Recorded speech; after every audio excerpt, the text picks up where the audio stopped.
నేనేమిటి ఇటువంటి కుర్రాన్ని కనడం ఓరి బాబు, ఎప్పుడైనా ఇలాంటి పిల్లవాడిని ఎవరన్నా కన్నారా? ఏ జన్మలో పుణ్యమో శ్రీమన్నారాయణుడు అనుగ్రహించాడు. ఏ నిన్ను అఖిల దర్శను జ్ఞానానంద స్వరూపు సంతతు అపరాధీనుని మాయాదూరుని సూనునిగా గంటి నిట్టి చోద్యము కలదే. నేనెక్కడ ఏదో భూలోకంలో ఇంత వంట చేసుకుని ఆశ్రమాల్లో బతికేదాన్ని, ఒక సామాన్య స్త్రీని. అనసూయనెక్కడ? ఇంతటి మహానుభావుడు శ్రీమన్నారాయణుడు విశ్వమూర్తి నాకు కొడుకుగా పుట్టడం ఏమిటి? ఎల్లప్పుడూ ఉంటాడు ఆయన. ఇవాళ ఉంటే రేపు ఉండని వాళ్ళం మేము. ఎవరి అధీనంలోనూ ఉండడు ఆయన. మేము ప్రకృతి అధీనంలో ఉంటాం. లోకాన్ని తన అధీనంలో పెట్టుకుంటాడు ఆయన. మేము లోకాధీనం అయిపోతాం. ఆయన పరాత్పరుడు, మేము అపరాశక్తి అంటే కూడా తెలియని వాళ్ళం. మేము మాయలో ఉంటాం, ఆయన మాయా దూరుడు, మాయని పటాపంచలు చేసిన వాడు. ఆయన్ని కొడుకుగా కన్నాను.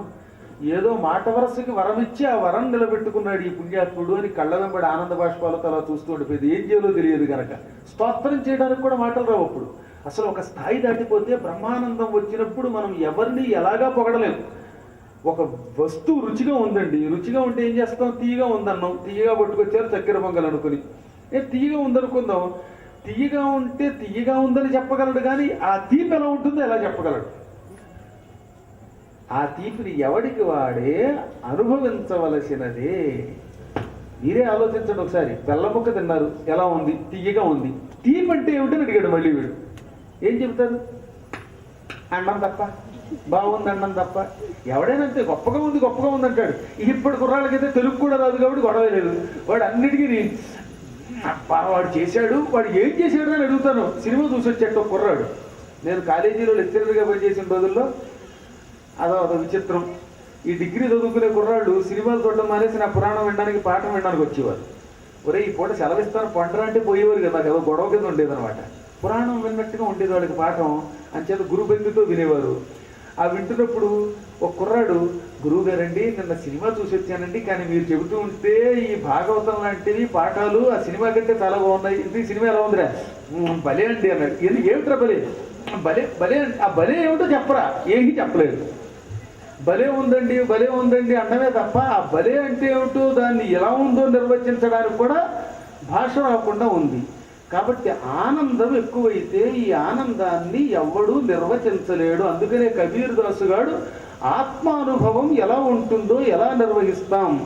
ఆత్మ అనుభవ జ్ఞానకి జో గోంగా గుడ్డు ఖాయికై కహై కౌను ముఖ స్వాద్ అన్నాడు. అనగా నేను ఒకప్పుడు పరమాత్మని చూచాను, ఆత్మానందం కలిగింది. నా మనస్సులో భగవంతుడు చూసినప్పుడు ఒక ఆనందం కలిగింది. అది ఎలా ఉందో చెప్పమన్నారు నన్ను. ఎలా చెప్పను?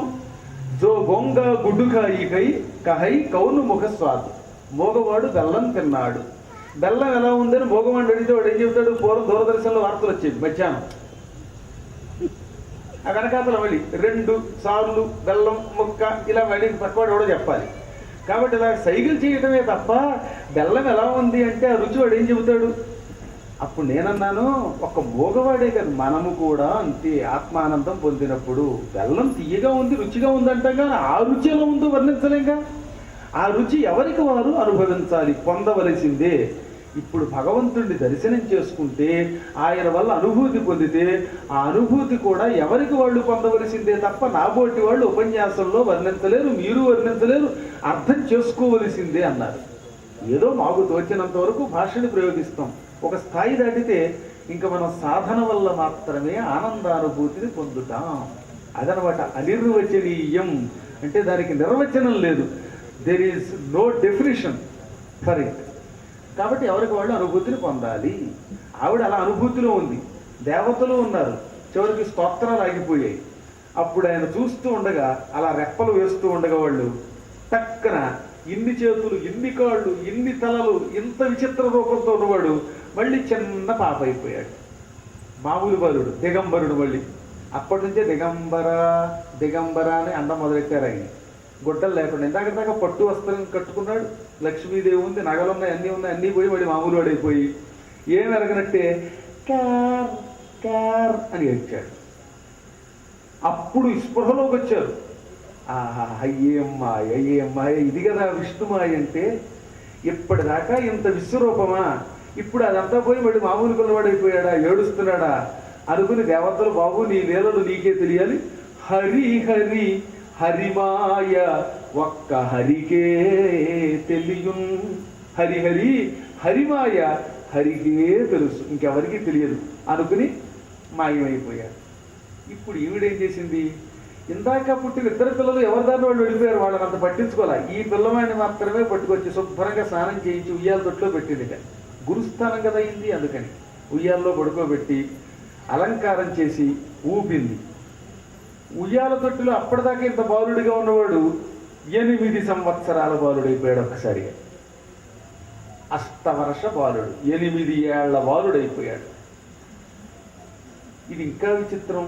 ఈ 8 ఏళ్ల బాలుడు ఎలా ఉన్నాడు ఇప్పుడు, ఎవ్వరూ ఉపనయనం చేయకుండానే యజ్ఞోపవేతం వచ్చేసింది.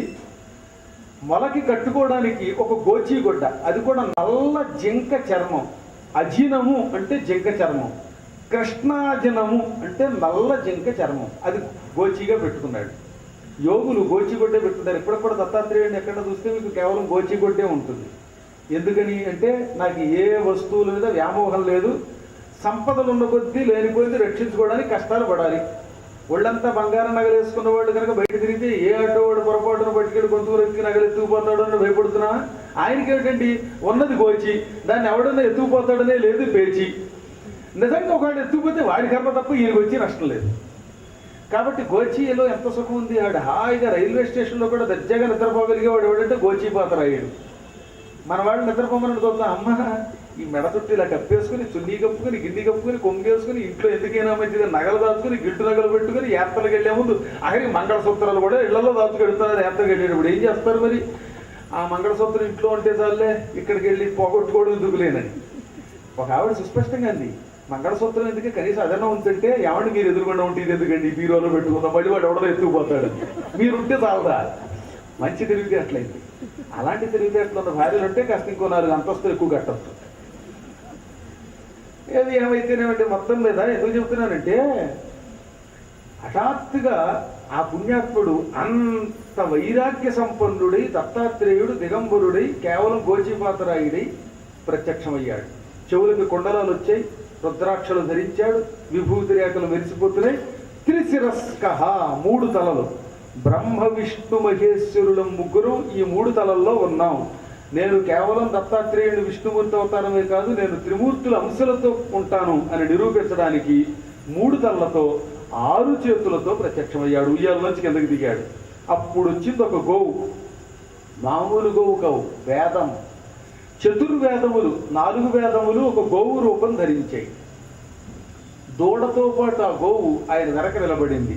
తద్వారా దత్తాత్రేయుడు ఏమన్నాడు, గోవుని పూజించండి, ఇక మీకు జీవితంలో తిరుగుండదు. అన్ని జంతువుల్లోకి ఉత్తమమైన జంతువు ఏదైనా ఉందంటే అది కేవలం గోవు మాత్రమే. గవామంగేషు తిష్టంతి భువనాని చతుర్దశ. చతుర్దశ అంటే 14, భువనాని బహువచనం, భువనములు లోకములు, 14 భువనములు తిష్టంతి ఉంటున్నాయి, కాపురం ఉంటున్నాయి. మళ్ళీ తిష్టంతి అంటే కూర్చుంటున్నాయి అన్నమాట. ఉత్తిష్ట అంటే లేవడం, తిష్ట అంటే కూర్చోవడం.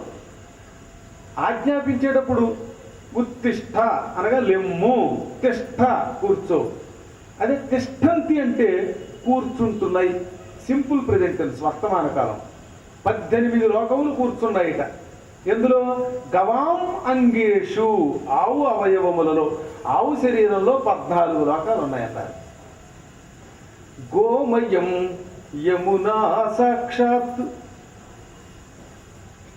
గోమూత్రం నర్మదా శుభా, క్షీరం తస్యాంతు గంగా వై, కిం పవిత్రమతః పరం. మయము, గోమయం, పైగా మయము అంటే పేడ, మలం. గోమయం అంటే ఆవు పేడ. ఆవు పేడ సాక్షాత్తు యమునా నది. అంటే యమునా నదికి ఆవు పేడకి తేడా లేదు. మీరు యమునా నదిలో స్నానం చేయాలి, పుష్కరానికి వెళ్ళలేకపోయామని వెంగెట్టుకోవద్దు, ట్రైన్కి టిక్కెట్లు దొరకలేదని.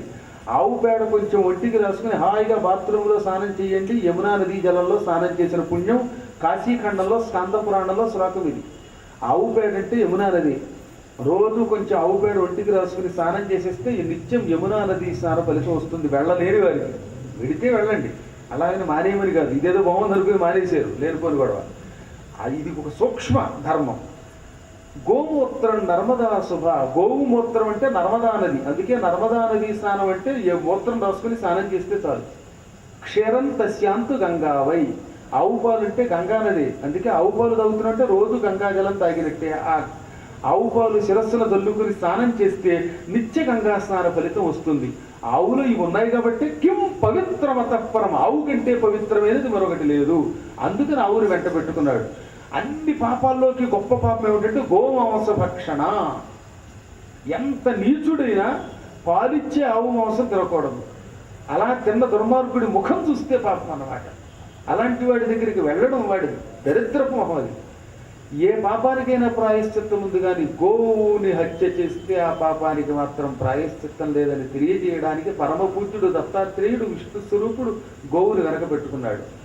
గోవు అంటే మరొక అర్థం వేదమాత అని. గో అంటే సూర్యుడు అని ఒక అర్థం. గో అంటే కిరణములు, అందుకే గోపతి అంటే కిరణములకు అధిపతి కనుక సూర్యుడిని గోపతి అంటారు. గో అంటే భూమి అని ఒక అర్థం. ఆ గోవు సాక్షాత్తు భూమి. గో అంటే ఇంద్రియములు అని. మనలో ఉన్న ముక్కు, కళ్ళు, చెవులు, నాలుక, చర్మము, ఈ 5 జ్ఞానేంద్రియాలు. వాక్కు, పాణి అంటే చెయ్యి, పాదం కాలు, పాయువు అంటే మలద్వారం, ఉపస్థ మూత్రద్వారం, వీటిని కర్మేంద్రియాలు అంటారు. ఈ ఇంద్రియాలను కూడా సంస్కృతంలో గో అంటారు. కాబట్టి ఒరే మీ ఇంద్రియాలన్నీ నా దగ్గర ఉన్నాయిరా, నన్ను పూజిస్తే ఇంద్రియాలను అదుపులో పెట్టగలుగుతారు. ఇంద్రియ నిగ్రహం కలగాలంటే నా దగ్గరికి రండి అని చెప్పడానికి ఆ గోవుని ఇంద్రియాలని వెనకబెట్టుకున్నాడు ఆయన. ఆయన చుట్టూ ఎప్పుడు 4 కుక్కలు తిరిగేవి. ఋగ్వేదం, యజుర్వేదం, సామవేదం, అథర్వణ వేదం. ఈ 4 వేదాలు 4 కుక్కల రూపంలో పక్కన భౌ భౌ అంటూ తిరిగేవి. అవి భౌ అంటే కూడా ఎంత ముచ్చటగా ఉండేదో. నిన్న మీకు పురాణం చెప్పగానే ఇక్కడ స్వస్తి అనే సమయానికి నల్ల కుక్క వచ్చింది చూసారా మీ పక్కనే. అదే దత్తాత్రేయుడి చరిత్రలోని గొప్పతనం. షిరిడి సాయినాథ్ ఎక్కడుంటే అక్కడ ఒక కుక్కో ఏదో ఒకటి వచ్చి తీరతాయి. అది మామూలు కుక్క కాదు, ఎవరి దగ్గర మరగదు, పక్క నుంచి పెడుతుంది. అది చూడటానికి కూడా కపిల గోవులో ఉంది. పైగా ఆశ్చర్యం, నిన్న చాలాసేపు కనిపించింది నాకు. ఆ కుక్కలు వేదములు, అవి మురుగుతూ ఉంటేట ఋగ్వేదం స్పష్టంగా చదివినట్టు, యజుర్వేదం చదివినట్టు, సామవేదం చదివినట్టు, అథర్వణ వేదం చదివినట్టు ఉంటుంది. అందుకే దత్తాత్రేయుడు ఎక్కడుంటే అక్కడ హనుమంతుడు ఎందుకుంటాడో తెలిసిన. ఈ 4 వేదములు అంటే హనుమంతుడికి చాలా ఇష్టం. బాబా బ్రహ్మ విష్ణు శివాత్మకుడు, ఆంజనేయ స్వరూపుడు, ఇన్ని రకాలుగా మీరు వర్ణిస్తుండడానికి గల కారణం అదే. ఆయన దత్తాత్రేయుడు అవడం వల్లే ఆంజనేయుడు అక్కడ ఉంటాడు. ఆంజనేయ స్వరూపంతో ఆయన దర్శనమిస్తాడు. ఎందుకనంటే హనుమంతుడు వేదస్వరూపుడు కనుక. వేదములు స్పష్టంగా ఉంటే అక్కడ ఆంజనేయుడు ఉంటాడు. ఈ కరెక్షన్ ఏమిటో మీకు చెప్పాలి ఒకసారి. రామాయణంలో ఒక తమాషా ఉంది. హనుమంతుడు మొట్టమొదట రామలక్ష్మణులు కిష్కిందకి వస్తూ ఉంటే, ఋష్యమూక పర్వతం దగ్గరకు వస్తూ ఉంటే, ఋష్యమూక పర్వతం మీద ఉన్న సుగ్రీవుడు హడిలిపోయి వాలి నన్ను చంపడానికి వీళ్ళని ఎవరినో పంపాడేమో అనుకుని పారిపోయాడు. పారిపోతుంటే హనుమంతుడు పారిపోవద్దు, వీళ్ళు ఎందుకు వాలి పంపగా వచ్చిన వాళ్ళు కాదనిపిస్తోంది, నేను వాళ్ళు ఎవరో తెలుసుకుంటాను అని బ్రహ్మచారి వేషంతో వెళ్ళి, అయ్యలారా నమస్కారం, నేను సుగ్రీవుడు అనేవాడి మంత్రిని, నన్ను హనుమంతుడు అంటారు, మీరెవరు, మిమ్మల్ని చూడగానే మా సుగ్రీవుడు భయపడి పారిపోతున్నాడు, నేను విన్న వాటల ప్రకారం అయితే మీరు దశరథుడి కొడుకులు రామలక్ష్మణులా అని చాలాసేపు మాట్లాడాడు. వెంటనే రాముడు హనుమంతుడికేసి చూడకుండా లక్ష్మణుడికేసి తిరిగి, లక్ష్మణ ఈ వచ్చినవాడు సామాన్యుడు కాదు అని 2 శ్లోకాల్లో హనుమంతుడిని పొగిడాడు. ఇది రామాయణంలో, వాల్మీకి రామాయణంలో కిష్కింధాకాండలో ఉంటుంది. నాన్ ఋగ్వేద వినీతస్య నా యజుర్వేదధారిణగా నా సామవేద విదుషః శక్తుమేవం విభాషితుం. ఈ వచ్చినవాడు ఋగ్వేదంలో బాగా ఆరితేరినవాడు, ఋగ్వేదం తెగ చదివాడు. రాముడు ఎలా చెప్పాడో తెలుసా మీకు? ఋక్ అంటే క్రమం. ఋగ్వేదం చదువుకున్నవాడు ఏం చెప్పినా ఒక క్రమ పద్ధతిలో చెబుతాడు. ఒక్కొక్కటి చెప్పాలనుకున్నది ఇక్కడ ఒకటి అక్కడ ఒకటి చెప్పి ఏం చెబుతాడో మర్చిపోతాడు, మళ్ళీ వెనక్కి రాలేడు. కానీ హనుమంతుడు చెప్పాలనుకున్నవన్నీ ఎక్కడ క్రమం తప్పకుండా ఒకే పద్ధతిలో చెప్పాడు, ఆర్డర్లో చెప్పాడు.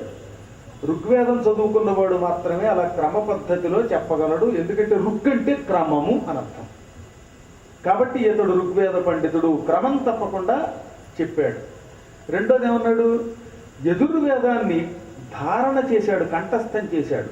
ఎదుర్వేదం చదివాడని ఎలా చెప్పగలుగుతావు అంటే, ఎదుర్వేదం చెప్పాలనుకున్నటువంటి వాడు, చదివినటువంటి వాడు స్పష్టంగా చెబుతాడు. ఏం చెప్పినా వాడు చెబితే అర్థమవుతుంది. కొంతమంది పురాణం చెబుతారు, వాడు ఏం చెబుతున్నాడు ఎప్పటికీ అర్థం కాదు. ఇంతకీ నువ్వేం చెప్పావు అదే ఆలోచిస్తానండి అంటాడు వాడు. మనం చెప్పింది ఇతరులకి సూటిగా, తేలికగా, స్పష్టంగా అర్థమయ్యిందంటే మనం ఎదుర్వేదం చదివినట్టే. ఎదుర్వేదం చదివిన వాడు మాత్రమే అంత బాగా అర్థమయ్యేలా చెప్పగలడు. క్రమం తప్పకుండా చెబుతున్నాడు, తేలిగ్గా అర్థమయ్యేలా చెబుతున్నాడు. ఇంకా నా సామవేద విదుష, ఇతడు సామవేదం కూడా చదువుకున్నాడని ఎందుకన్నారంటే, ఇతను మాట్లాడుతుంటే స్వరం మధురంగా ఉంది, శ్లోకాలు పాడుతుంటే రాగాలు ఉన్నాయి. కొంతమంది ఉపన్యాసం చెబుతారు అస్సలు ఒక్క శ్లోకంలో రాగం ఉండదు, సురుచిర సుందర ఇది పద్యం చదవడమా, ఇలా పద్యం చదివితే అది దోషం అని చెప్పారు. ఉపన్యాసకులకి దోషం ఏంటంటే పద్యాన్ని వచనం కింద చదవకూడదు. అలా వచనంగా చదివితే ఆ విన్నవాడికి పాపమే, చెప్పిన వాడికి పాపమే, ఇద్దరు నరకానికి పోతారట. తావుభౌ నరకం యాతవు. మీకు పురాణములు చెప్పేవాడు పద్యాన్ని పద్యం కింద రాగం లేకుండా చదివితే అటువంటి వాడు, వాడితో పాటు ఆ పురాణం విన్నవాడు ఈ ఉభౌ నరకం యాతవు, ఇద్దరు నరకానికి ఎడతారు అని దేవీ భాగవతంలో చెప్పారు. ఎంతకాలం నరకంలో ఉంటారంటే యావచ్చంద్ర దివాకరు, సూర్యచంద్రులు ఉన్నంతకాలం నరకంలో ఉంటారు. కానీ హనుమంతుడు మాట్లాడుతూ ఉంటే ఎంత మధురం. సామవేదం చదువుకున్న వాడికి స్వరం ఉంటుంది కనుక మంచి మధుర కంఠ స్వరంతో చదువుతున్నాడు. ఇతను సంగీత జ్ఞానం కలిగిన వాడు. శక్తుమేవం విభాషితులు, లేకపోతే ఇలా మాట్లాడలేడని చెప్పేశాడు రాముడు ఈ శ్లోకంలో. నాన్ ఋగ్వేద వినీతస్య నా యజుర్వేదధారిణ నా సామవేద విదుష శక్తుమేవం విభాషితం. ఈ 3 వేదములు కనుక ఇతను చదివి ఉండకపోతే ఎంత చక్కగా మాట్లాడలేడు. దాంతోపాటు ఇతను మాట్లాడుతూ ఉంటే ఒక్క శబ్దంలో కూడా తప్పు లేదు, అన్నీ వ్యాకరణంతో కూడిన మాటలే. అందుకని నూనం వ్యాకరణం కృత్సనం అనేన బహుధాశ్రుతం బహువ్యాహరత అనేన నకించిది అపశబ్దితం. ఇతడు వ్యాకరణాన్ని ఎంత బాగా చదివాడో తెలుసా, పూర్తిగా చదివాడు, చాలాసార్లు చదివాడు. వ్యాకరణం అంత బాగా చదవకపోతే ఇంత బాగా మాట్లాడలేడు. అన్ని బండబూతులే. మూఢనమ్మకం అంటానే మూఢ సంస్కృతం, నమ్మకం తెలుగు. ఇది సమాసం తప్పు. మరి నిజానికి మూఢ విశ్వాసం అనాలి, లేదా మూఢపు నమ్మకం అనాలి. ఇలా అతి తెలివి, అది తప్పుడు సమాసమే. ఇలాగా సంస్కృతం ఏదో తెలుగు ఏదో తెలియకుండా సమాసాలు సంధులు చేసి మాట్లాడటం బండబూత్ అనమాట. ఇతను మాట్లాడితే అలాంటి దోషాలు లేవు కనుక ఇతడు వ్యాకరణ పండితుడు అని రాముడు మెచ్చుకున్నాడు. అందువల్ల హనుమంతుడంటే ఇటు వ్యాకరణాదులు, నవవ్యాకరణాలు చదువుకున్నాడు. పొద్దున మీరు ఇందాక పూజ చేస్తూ ఉంటే ఉన్నాను, అందులో అష్టోత్తర శతనామాలతో కూడా పూజ చేశారు. అందులో హనుమంతుడికి ఏమనుంది, ఓం నవ వ్యాకృతి పండితాయ నమః అని ఒక నామం ఉన్నది. ఓం ఆంజనేయాయ నమః, ఓం మహావీరాయ నమః, ఓం హనుమతే నమః, ఓం మారుతాత్మజాయ నమః, ఇలా 108 నామాలు చదివారు కదా. అందులో ఒక నామం ఏమిటి, ఓం నవ వ్యాకృతి పండితాయ నమః. 9 వ్యాకరణములలో పండితుడు. వ్యాకృతి అంటే వ్యాకరణం, నవ వ్యాకృతి 9 వ్యాకరణములలో పండితుడు. అర్థం తెలిస్తే అబ్బా ఇదే అనిపిస్తున్నమాట. స్పష్టంగా అర్థం తెలుసుకుని ఆ నామం చదివి నమః అనగా ఒక్క తమలపాకు వేస్తే ఆంజనేయుడు ఎదురుగుండా కనబడటండి. దాంతోపాటు ఇవాళ మీరు మరో గొప్ప పని కూడా చేశారు, హనుమాన్ చాలీసా చదివారు. ఈ హనుమాన్ చాలీసా పుట్టినటువంటి రోజు కూడా మీకు తెలుసా, ఈ ఆషాఢ మాసం. ఎంత ఆశ్చర్యంగా ఉంటుందంటే ఇవాళ అష్టమి, శనివారం, ఇదే రోజు హనుమాన్ చాలీసా పుట్టింది. మీరు ఊహించుకున్నారా ఇవాళ హనుమాన్ చాలీసా ఇలా పూజ జరుగుతుందని, ఈ రోజేనని? దీనికి ఒక గొప్ప కారణం ఉన్నది. తులసీదాసు గారి వంటి మహాపండితుడు వాల్మీకి ఈ రూపంలో మళ్ళీ పుట్టాడని పేరు. ఆయన పుట్టగానే తల్లిదండ్రులిద్దరూ చచ్చిపోయారు. చచ్చిపోవడంతో పెంట మీద పారేశారట బంధువులు, వీడు నష్టజాతకుడని. అప్పుడు మహానుభావుడు ఒక సాధువు యమునా నదీ తీరంలో ఇతన్ని తీసుకొచ్చి పెంచాడు. ఇప్పుడు మీరు ఎప్పుడన్నా ప్రయాగ అలహాబాద్ వెడితే అక్కడి నుంచి చిత్రకూట పర్వతం అని ఒక పర్వతం ఉన్నది. అక్కడే రామలక్ష్మణులు దాదాపు 11 ఏళ్ళు వనవాసం చేశారు ఆ కొండ మీద. అసలు ఆ కొండ చూసి తీరాలి. నా అదృష్టం వల్ల నేను అన్ని చోట్లకి యాత్రలకి తీసుకెళ్తాను. ఇక మీదట మీకు కూడా కొంత బాధ్యత ఇస్తున్నాను. అలా వచ్చినప్పుడు మీకు తెలుస్తుంది అసలు యాత్ర అంటే ఏమిటో. ఆ చిత్రకూట పర్వతం మీద 9 రోజులు రామాయణం చెప్పాను. ఆ ఆ పర్వతం చుట్టూత గంగానది ఒక స్త్రీ నడుము చుట్టూ వడ్డాణంలా ప్రవహిస్తుంది. ఆ పైన 1,00,000 మంది ఒకసారి కూర్చోవచ్చండి కొండ మీద. అందుకే అక్కడ భరత శత్రుఘ్నులు రామలక్ష్మణులు కలిశారు, పాదుకలు ఇచ్చింది అక్కడే. అంత గొప్ప కొండ, కింద నుంచి చూస్తే అంత కొండ ఉందనిపించదు పైన. ఎందుకు చెప్తానంటే ఆ చిత్రకూట పర్వతం అలహాబాద్ నుంచి కేవలం 100 కిలోమీటర్లు ఒకవైపు చిత్రకూట పర్వతం, మరొక వైపు కరెక్ట్గా అక్కడికి వెళ్ళి 25 కిలోమీటర్ల దూరంలో ఈ తులసీదాసు గారి గ్రామం, తులసి గాం అంటాం, యమునా నదీ తీరంలో ఉంది. ఆ ఆశ్రమం ఉంటుంది, ప్రశాంతంగా ఉంటుంది, వెళ్ళి చూసి తీరాలన్నమాట. అక్కడ ఆశ్రమంలో పెరిగాడు ఆయన గురువు గారి దగ్గర. ఈ యమునా నదికి అవతల ఒడ్డున ఒక 20 మైళ్ళ దూరంలో అప్పట్లో ఒక రాజుగారు ఉండేవారు. ఆ రాజుగారికి చాలా మంది కూతుళ్ళు కొడుకులు ఉన్నారు. ఆఖరి కూతురు పేరు రత్నావళి, పరమ సౌందర్యవతి. ఆవిడ తరచుగా యమునా నది దాటి అవతల ఒడ్డుకొచ్చి సాధువులకి కానుకలు ఇచ్చేది. ఒక రోజున తులసీదాసును చూసింది, తులసీదాసు ఆవిడ చూశాడు. ఇద్దరు ప్రేమలో పడిపోయారు. సన్యాసి దగ్గర పెరిగిన వాడు తులసీదాసు, భక్తు, ఆ రోజులలో సంప్రదాయంలో పుట్టిన విప్రుడు. ఆవిడ సుక్షత్రియ వంశంలో పుట్టింది. అయినా పెద్దలిద్దరూ కూడా ఇతను పండితుడు, అందులో సన్యాసి దగ్గర పెరిగాడు, జ్ఞాని అని ఆ అంత గొప్ప రాజుగారి కూతుర్నిచ్చి పెళ్లి చేశారు. ఇక ఇతనికి ఆ సౌందర్య వ్యామోహంలో పడిపోయాడండి. సన్యాసత్వం లేదు, జపం పోయింది, సంధ్యావందనం లేదు, రోజు భార్య భార్య కొంగట్టు తిరిగేవాడు. ఆవిడికి మొదట్లో చాలా సంతోషంగా ఉంది. ఏ భార్యకైనా కొద్ది రోజుల పాటు భర్త కొంగట్టు తిరిగితే, కొంగట్టి ఇప్పుడు ఆడవాళ్ళకి చున్నీలు కాబట్టి చున్నీ పట్టు తిరిగితే బాగానే ఉంటుంది, కానీ రోజు తిరిగితే విసుక్కదు. ఆవిడ ఆఫీస్కి వెళ్తుంటే మా ఆవిడ లేకుండా ఉండలేను అని ఆఫీస్కి కూడా వెళితే మండిపోదు ఏ భార్యకైనా. అంచేత ప్రేమ కొద్ది రోజులే ముచ్చటగా ఉంటుంది. మరీ బొత్తిగా 24 గంటలు ఇడ్లీ వేస్తే ఇడ్లీ కూడా వెనకాల తిరిగి ఉపన్యాసానికి వెళ్తే మా ఆవిడ లేకుండా ఉండలేనండి అని ఆవిడ విప్పే చేసి కూర్చుంటే చీ అనిపిస్తుంది. అందుకని కొంచెం విసుగొచ్చేది. కానీ ఈయననేవాడు ఏం చేయను, మరి నీ రూపం నన్ను ఆకర్షిస్తోంది, నిన్ను విడిచి ఒక్క క్షణం ఉండలేకపోతున్నాను అనేవాడు. సర్లే ఏం చేస్తాం అనుకున్నది. ఈలోపు పెళ్ళైన కొద్ది రోజులకే పండగ వచ్చింది. పండక్కి రమ్మని పుట్టింటి వారు పిలిస్తే మా ఆవిడ లేకుండా నేను రాను, ఈ పండక్కి ఇక్కడే ఉండాలని మా గురువు గారు చెప్పారు కాబట్టి నేను పంపను అన్నాడు. వాడు విసుక్కుని ఇదేం ప్రేమ అండి, పిచ్చర్లుల్లో ఉన్నాడు వీడు, ప్రేమ ఉండడం మంచిదే కానీ మరీ బొత్తిగా పెళ్ళాన్ని పుట్టింటికి కూడా పంపనంటాడు, ఒక్క పండక్కి పంపడం అనుకున్నారు, వెళ్ళిపోయారు. ఈవిడ కొంచెం చివుక్కుమంది. నా సోదరీమణులు వాళ్ళ భర్తలు వస్తారు, బావలు, నా అన్నలు వదిళ్ళు ఉంటారు, అటువంటి సమయంలో పండక్కి పంపడం ఏమిటారు వీడు అనుకుంది. సరే ఊరుకుంది. ఈసారి మళ్ళీ సంక్రాంతి వచ్చింది. ఈ సంక్రాంతికి ఈయన పంపట్లేదని ఏం చేసింది ఈవిడ, ఏమండి కొంచెం యజ్ఞం చెయ్యాలనుకుంటున్నాను, అడవిలోకి వెళ్ళి మంచి దర్భలు, ఆకులు, చితుకులు ఇవన్నీ తీసుకురండి అండి. ఈయన అడవికి వెళ్ళి అవన్నీ పోగేసుకొచ్చేలోపు ఏం చేసింది, పడవాడిని పిలిచి పక్కనే చెప్పాక తులసీదాస్ ఆశ్రమం, ఆ పెరిగిన ఆశ్రమం ఆ యమున రేవు దగ్గరే ఉంటుంది. ఆ రేవు దగ్గర అలవాటైన పడవాడిని పిలిచి, ఒరే నన్ను పడవ ఎక్కించుకుని మా పుట్టింట్లో దేబెట్టి వచ్చేరా. ఇంటికి మరి తాళం వేసేసింది. తాళాన్ని పక్కింటి పిన్నిగారికి ఇచ్చింది. పూర్వం పిన్నిగారికి ఇచ్చేవాళ్ళండి, పక్కింటి వాళ్ళకి ఇచ్చి పిన్నిగారంటే మా ఆయన వస్తే సినిమాకి వెళ్ళానని చెప్పండి అని తాళం ఇచ్చేసిపోయేవారు. ఆ దిక్మాలమ్మ కూడా వచ్చి వాడి బాటలో వాడు పడి టీ కాఫీలు పెట్టుకుని. ఈవిడ అలాగే పాపం తాళం వేసేసి పక్కింటి వాడికి ఇచ్చి, మా ఆయన నన్ను పుట్టింటికి వెళ్ళనివ్వడం లేదండి, ఆయన వస్తే మళ్ళీ నన్ను వెనక్కి లాక్కొచ్చేస్తాడు, అందుకని నేను పుట్టింటికి పోతున్నాను, మా ఆయన్ని రావద్దని చెప్పండి, సంక్రాంతి అయ్యాక వస్తానని చెప్పండి అని తాళం ఆవిడకి ఇచ్చి ఈవిడ వెళ్ళిపోయింది. పాపం సాయంకాలానికి చీకటి పడే సమయానికి ఈయన యజ్ఞానికి కావలసిన దర్భలు, చితుకులు, మొత్తం పళ్ళు అన్ని పుచ్చుకొచ్చాడు. రాగానే రత్నావళి లోపల గడదామని చూస్తే తలుపుకి ఎంత తాళం వేసింది. అయ్యి బాబోయ్ మా ఆవిడ ఏమైపోయింది, గుళ్ళో ఉందంటే గుళ్ళోనూ లేదు. వెంటనే పక్కింటి ఆవిడ పరిగెత్తుకొచ్చి, తులసీదాసు నువ్వేం బెంగెట్టుకోకు నాయన, మీ ఆవిడ పుట్టింటికి వెళ్ళింది, దిగ్మలాడు నువ్వు పంపట్లేదట, పంపకపోతే విసుక్కోదాని అయినా మరి ఇదిగో తాళం తీసుకో, లోపల అన్నం అది వండిదిట్లే, నీకు కావాలంటే కాస్త పులుసు అవి వేయిస్తాను ఏమైనా అంది. నాకు నీ పులుసు వద్దు బాబోయ్, నాకు కావలసింది అసలు పులుసు అక్కడ ఉంది మా ఆవిడే అని చెప్పిన వెంటనే తాళం ఆవిడ మొహాన్ని కొట్టాడు.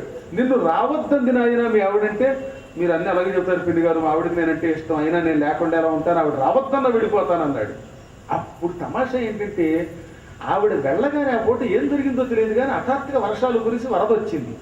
యమునా నది వీరావేశంతో ఉల్లోఠోత్తుంగ తరంగయ్యి వడుగుదుర్లోక్యంబుగా బాహులన్, ఆకాశం అంత ఎత్తు లేచిపోతున్నాయి కరెక్టాలు, ఓ ప్రవాహం. మీరు ఎప్పుడైనా చూడండి ఒక్కసారి, ప్రవాహం వచ్చినప్పుడు మాత్రం యమునా నదిలో స్నానం చేయడం భయంకరం. అది నేను చాలాసార్లు చూశాను ఆ వరద వచ్చినప్పుడు. ఇప్పుడు ఇది భయం పట్టుకుంది. పెద్దగా ఈత రాదు నాకు. వచ్చినా ఈ వరదలో ఏమి ఇస్తాం? పడవళ్ళని పడవలు కట్టేసి చీకటి పడుతుండగా వెళ్ళకపోయారు. మా ఆవిడేమో చెప్పా పెట్టకుండా పొద్దున పోయింది, నేను సాయంకాలం వచ్చాను బుద్ధిహీనుండి. ఆవిడ లేకుండా ఎలా ఉంటాను బాబోయ్, మా అందగత్తి అయిన భార్య మొహం చూడకపోతే బతకలేను అనుకుని ఇక ఏమైతే అయ్యిందని ఆ పడవల దగ్గరికి వెళ్ళాడు.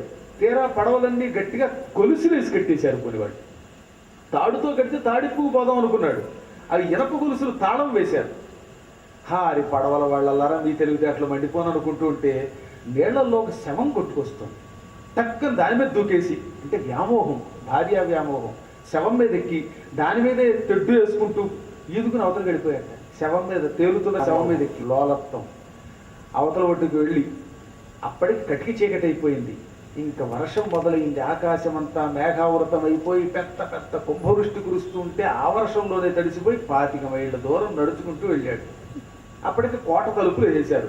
18 అడుగుల ప్రాకారం కోట గోడ. తలుపులు వేసి ఎంత బాధినా ఈ ఉరుములు మెరుపుల్లో ఎవడో తీసేవాడు, కాపలవాడు కూడా లోపల ఎక్కడో కూర్చున్నారు దర్జాగా. ఎలా రాబో ఎంత దూరం వచ్చి లోపల ఎక్కడకుండా తెల్లవారులు ఈ చలిలో ఏమైపోవాలి, పైగా పిడుగులు పడుతున్నాయి అనుకుని చూస్తే ఆ కాంపౌండ్ వాళ్ళ మీద తాడు వేళ్లాడుతోంది. అది పట్టుకుని పైకెక్కేశాడు. మొత్తం మీద 18 అడుగుల గోడ ఈ మొత్తం తాడు పట్టుకుని ఎక్కి అవతల వైపుకి లంఘించాడు. హనుమంతుడు లంకానగరంలోకి కోటగోడ దూకి వెళ్ళినట్టుగా చెంగం దూకినట్టుగా దూకేశాడు. ఆ లోపలికి వెళ్ళి ఈయనకి జ్ఞాపక శక్తి ఎక్కువే. పెళ్ళైన కొత్తల్లో వాళ్ళ భార్య ఏ గదిలో ఉంటుందో ఆవిడ గదే ఉంటుందో ఈయనకి బాగా గుర్తే. కవులు కదా అవధాని, ఆయన కూడా మంచి సామాన్యుడు ఏం కదండో, ఒకసారి చూస్తే మర్చిపోడు. అందుకని ఆ చీకట్లోనే వెతుక్కుంటూ వాళ్ళ ఆవిడ గది దగ్గర తలుపు తట్టాడు. ఆవిడ తలుపు తీసింది. ఎదురుగుండా చూస్తే ఈ జుట్టంతా విరబోసుకుని నీళ్లలో వచ్చాక నీళ్లు కారుతూ ఇలా ఉన్నాడు దెయ్యంలాగా. ఈవిడ ఒక్క క్షణం హడిలిపోయింది. హడిలిపోకు, నేనే మీ ఆయన్ని, బంగారాన్ని అన్నాడు. ఈవిడ నిలబడిపోయి, బంగారమా? ఇదేం బంగారం? ఏమయ్యా ఇంత వ్యామోహమా ఎవరికైతే మాత్రం? అసలు నువ్వు ఎలా దాటొచ్చావు వరదలో యమున అంటే? ఏం చెప్పంటావు, నిన్ను తోడకుండా ఉండలేదు, అందుకే శవం కొట్టుకొస్తుంటే అది ఎక్కువచ్చేసాను అన్నాడు. నా కోసం శవాన్ని కొట్టుకుని ఈత కొట్టుకుని వదలకు వచ్చావని అమ్మగడి కూడా వస్తప్పుడు నీళ్లు తింటే భయం అనేవాడివి. మరి ఇక్కడికి వచ్చావు. కోట కూడా తలుపులు ఎవరు తీశారంటే ఎవరు తీలా, తాడు ఒకటి కనపడింది, అది పట్టుకు పైకి పాకాను అన్నాడు. అసలు ఇక్కడ తాడు ఎందుకు ఉంటుందని ఆవిడ దీపం పట్టుకొని చూస్తే తాడు కాదు, కొండ చిలవ చీకట్లో కోట పట్టు కూర్చుంది పాపం. ఆ తోకట్టుకు ఎక్కేసాడు వీడు. ఆ తోక కొంచెం తెగి ఒళ్ళంతా బట్టలకు రక్తం కూడా అంటుకుంది. కొండ చిలవను కూడా చీకట్లో భయం లేకుండా పట్టేసుకున్నాడు. ఇక చెప్పాన కామాతురాణం న భయం న లజ్జ. కామాతురులకి భయం ఏమిటి, సిగ్గేమిటి? అమ్మ అని హడిలిపోయావిడ. పోనీ గదిలోకి ఎలా వచ్చావు? నాకు గుర్తు ఎక్కువగా, అందుకే అప్పుడెప్పుడో చూసినా మర్చిపోలేదన్నట్ట. అప్పుడు ఆవిడ అంది, ఈ జ్ఞాపక శక్తి, ఈ శరీరం మీద ఉన్న వ్యామోహం రాముడి మీద పెట్టి ఉంటే నువ్వు బాగుపడేవాడినండి. నీ రామ అంటే స్త్రీ అని అర్థం. ఈ స్త్రీ మీద చూపించే వ్యామోహం రాముడి మీద పెట్టుంటే ఎప్పుడో బాగుపడేవాడివి. ఏముందయ్యా ఈ శరీరం? ఇవాళ నవయౌవనంతో ఉన్నాను, ఇంకొక 10 ఏళ్ళు ఈ నల్లని జుట్టు తెల్లబడిపోతుంది, ముగ్గుబొట్టు అయిపోతుంది, ఈ కళ్ళు లోపలికి వెళ్ళిపోతాయి, శరీరం తోలిలా వేళ్లాడిపోతుంది, ఈ లోపల ఉన్న ఎముకలు బయటకు వస్తాయి, కాలి బూడిదైపోయినప్పుడు ఇందులో ఉన్న మాంసం బయటకు వస్తూ ఉంటే ఎముకలు పెటిళ్ళు మరి పెరుగుతూ ఉంటే ఆ రూపాన్ని చూసి నువ్వు తట్టుకోగలవా? ఏతన్ మాంసవసాది వికారం మనసి విచింతియ వారం వారం. ఎంత బాగా చెప్పాడు శంకరాచార్యుడు, నిజంగా ఆశ్చర్యంగా. ఒరే పిచ్చివాడా, నారీ స్తన భర నాభిదేశం. అందంగా ఉంది ఒక స్త్రీ లేక ఒక పురుషుడు అనుకుంటున్నావు, అది ఆ శరీరంలో ఉన్న అవయవాలు చూసి మోహం పొందుతున్నావు. దృష్టమా మాగా మోహావేశం, అది చూచి పొరపాటు కూడా మోహావేశం పొందకు. ఎందుకంటే ఏతన్ మాంసవసాది వికారం. ఏతత్ ఇది మాంస, లోపల ఉన్నదంతా మాంసం. ఒక్క సెకండ్ చూడండి మీరు, ఈ చర్మం తీయండి, కింద ఎలా ఉంటుందో చూడండి. మిమ్మల్ని మీరు తీసుకోలేరు కనుక ఆదివారం వచ్చిందిగా రేపు మేక కొట్టులోకి వెళ్ళండి. త్వరగాడు కొట్టేసి అమ్ముతూ ఉంటాడు అక్కడ. తోలు తీసేసి మేకను అక్కడ పెడితే ఆ మాంసం ఎలా ఉందో మన శరీరం కూడా అంతే, దానికి దీనికి ఏం తేడాలా. దాన్ని కాబట్టి కొట్టడం పటకా కొట్టి శుభ్రంగా ఉప్పు కారం పెట్టుకుని తింటున్నావు, పులి కారం పెట్టుకుని. నీ శరీరాన్ని రాక్షసులు అలా తింటారు. ఈ లోపల ఉన్నదంతా మాంసము, కొవ్వు, నెత్తురు, చీము, వీటితో వికారం చూడటానికి అసహ్యంగా ఉంటుంది. మనసి విచింతియ వారం వారం, పదే పదే దీనిని గురించి ఆలోచించు. ఈ శరీరంలో ఏమీ లేదు, అంతా మోసమే. దుర్వాసన గట్టిగా మాట్లాడితే పొద్దున్న మొహం కడుక్కుని సాయంత్రం కడుక్కోకుండా ఉపన్యాసాలకు వచ్చి పక్కవాడు మూతి మీద మూతి పెట్టి మాట్లాడతారు. అందుకే గురువుల దగ్గర మూతి దగ్గరికి వచ్చి మాట్లాడదు బాబు అంటే, నేను ఇలా తప్పుకుంటుంటే కూడా మూతి దగ్గరికి వచ్చి మాట్లాడేవాడు ఒకడు. ఏనాడైందో మొహం కడిగి వీడమ్మగడు వాడు అనకూడదు. కానీ దుర్వాసన అంచేతే గురువుతో ఇలా మాట్లాడాలి, గుర్తుపెట్టుకోండి. దగ్గరికి రాకూడదు. ఈ నోరు కంపు, చెమట కంపు గట్టిగా. స్నానం చేశానండి గురువు గారు ఒకడు ఉంటాడు కొట్లకోగలా చూస్తూ, చెమట. స్నానం చేశానండి. ఏం చేశాడు? శుభ్రంగా రుద్దుకోవాలి. ఇలా అన్నానని ఏమనుకోవద్దు. ఈ శరీరం అంత వికృతం అని చెప్పడానికి చెబుతున్న మాటలు అన్నమాట. మన శరీరము ఒక్క క్షణం స్నానం చేయకపోతే, పందిట్లో ఫ్యాన్ కింద కూర్చోకుండా ఇంకో చోట కూర్చుంటే, ఇంటికి వెళ్ళగానే భార్యాభర్తలు ఒకరి దగ్గరికి వెళ్ళి కాస్త వాసన చూస్తే అప్పుడు అర్థమవుతుంది ఈ శరీరం అంటే ఏమవుతుంది. అంత దరిద్రపు శరీరం ఇది. ఇటువంటి శరీరం వ్యామోహంతో రాత్రికి రాత్రి పరిగెత్తుకుంటూ భార్య భార్య రామ రామ అని వచ్చే బదులు ఆ రాముణ్ణి రామ రామ అంటే బాగుపడేవాడు కదా అనగానే అప్పుడు జ్ఞానోదయం అయింది అతనికి. అమ్మ, ఎంత పొరపాటు చేశాను నేను, జీవితంలో చాలా పెద్ద పొరపాటు చేశాను అనుకున్నాడు. చెప్పాగా గురువులు ఏ సమయంలో ఏ రూపంలో వస్తారో తెలియదు. అప్పుడు అతనికి భార్య గురువు అయ్యింది. వెంటనే లేచిపోయాడు. ఏమండో కంగారు పడకండి అంటున్నా వినిపించుకోకుండా చీకట్లోనే ఆ వర్షంలో వెనక్కి వెళ్ళిపోయాడు. ఇక వెళ్ళడం వెళ్ళి భార్య మొహం చూడలేదు. ఆ తర్వాత ఆవిడ ఏడ్చింది పాపం. ఈయన రామాయణం రాసిన చాలా కాలం తర్వాత ఇక మరణావస్థకి ముందు అప్పుడు చూసిందిట. ఏమంటే ఒక్క మాట అన్నానండి, సన్యాసం పుచ్చుకుని వెళ్ళిపోయారా, ఇక నా మొహం చూడాలనిపించలేదా అంటే, నువ్వు నాకు గురువు అన్నాడు ఆయన. అంతే, భార్య అల్లా. భార్యకి నమస్కరించాడు గురువుగా. రామకృష్ణ పరమహంస శారదామాతకు అలాగే నమస్కరించాడు. ఆ మహానుభావుడికి జ్ఞానోదయం కలిగించిన పుణ్యాత్పురాలు రత్నావళి అంటే. ఇక వెళ్ళిపోయిన వాడు కాశీకి వెళ్ళిపోయాడు, గంగానదీ తీరానికి. యమునా నదీ తీరం నుంచి గంగానదీ తీరానికి వచ్చాడు. గంగానదీ తీరంలో భక్తి శ్రద్ధలతో మహానుభావుడిని డుంఠి విఘ్నేశ్వరుణ్ణి పూజించి, మణికర్ణికా ఘట్టంలో స్నానం చేసి, కాశీ విశ్వేశ్వరుణ్ణి, విశాలాక్షిని, అన్నపూర్ణాదేవిని, శనైశ్చరుణ్ణి అందరినీ పూజించి, అక్కడికి దగ్గరలోనే ఇప్పటికి కూడా తులసీదాసు ఆశ్రమం ఉంది. అక్కడ ఆయన రాసింది రామాయణం, ప్రేరణ అక్కడ కలిగింది. అక్కడ ఆశ్రమం నిర్మించుకుని రోజు గంగలో స్నానం చేసి దూరంగా వెళ్ళి, గుడికి దూరంగా ఆశ్రమానికి వెళ్ళిపోయి, అక్కడ పెద్ద వటవృక్షం ఉంది, మర్రి చెట్టు. ఆ మర్రి చెట్టు కింద కూర్చుని జపం చేసేవాడు. రామ అనుకోమదిగా భార్య, అందుకని రామ రామ. చిన్నప్పటి నుంచి చదువుకున్న పండితుడు కాబట్టి సంస్కృతంలో వాల్మీకి రామాయణాన్ని చదువుకునేవాడు. కొద్ది రోజులు ఇలా రామనామం చేసుకుంటూ జపం చేశాక జనమందరూ ఈయన చుట్టూ చేరడం మొదలెట్టారు. అనవసర ప్రసంగం వస్తుందని ఈయన ఏం చేసేవాట, ప్రతిరోజు సాయంత్రం పూట సంధ్యావందనం అయ్యాక మీకు ఉపన్యాసం చెబుతా రామాయణం రండి అన్నాడు. ఇలాగే జనమంతా అశేషంగా వచ్చేవారు. ఆ రోజులలో కాలినడకన ఎక్కడెక్కడి వాళ్ళు వచ్చేవారు. మర్రి చెట్టు కింద కూర్చుని ఆయన రామాయణాన్ని చెప్పడం మొదలెట్టాడు. సంవత్సర కాలం చెప్పాడు. ఒక రోజు కాదు, 2 రోజులు కాదు. విన్నవాళ్ళు అదృష్టవంతులు, చెప్పినవాడు పుణ్యాత్ముడు. వీళ్ళు ఆయనకి ఆ వటవృక్షం పక్కనే, మర్రి చెట్టు పక్కనే చిన్న ఆశ్రమం కూడా కట్టించారు. పూర్వం పురాణం చెప్పేవాళ్ళకి గృహదానం చేసేవారు. పూర్వంలండి ఇళ్ళు ఇచ్చేవారు. ఇళ్ళు పట్టుకుపోకుండా ఉంటే చాలు. ఇప్పుడు కలియుగంలో ఒక ఆయన ఉపన్యాసం అంత అయ్యాక మీరు నాకు ఇస్తారా నన్ను అడిగాడు ఎదురు. మీరు అలాంటి వాడు కాదు, అంతలో కొంత అదృష్టం అనుకోండి. ఆ గుడిసెలో ఉంటూ పళ్ళు తింటూ వాళ్ళకి కాలక్షేపంగా, పవిత్రంగా, కాలక్షేపం అంటే దౌర్భాగ్యపు కాలం గడపడం కాదు, పురాణం చెప్పేవాడు. సంవత్సరం గడిచింది. ఒక్కరోజు ఒక తమాషా జరిగింది. అది సాయంకాలం సంధ్యా సమయం. సంధ్యా సమయంలో సంధ్యావందనం చేశాక అప్పుడు ఇది పురాణం చెబుతాడు కదా, ఆ పూట కూడా సంధ్యావందనం చేసి ఈ అర్ఘ్యజలం మర్రి చెట్టులో పోశాడు. మర్రి చెట్టు వేరులో అర్ఘ్యం నీళ్లు పోశాడు. గాయత్రి మంత్రపూర్వకంగా 3 సార్లు నీళ్లు వదలాలి. దానికి అర్ఘ్యము అని పేరు. ఈ జలం మర్రి మొక్క మొదట్లో పోయగానే ఆ మర్రి చెట్టు మీద నుంచి ఢామ్మని కిందకు ఒకడు దూకాడు. ఈయన పై ప్రాణం పైనే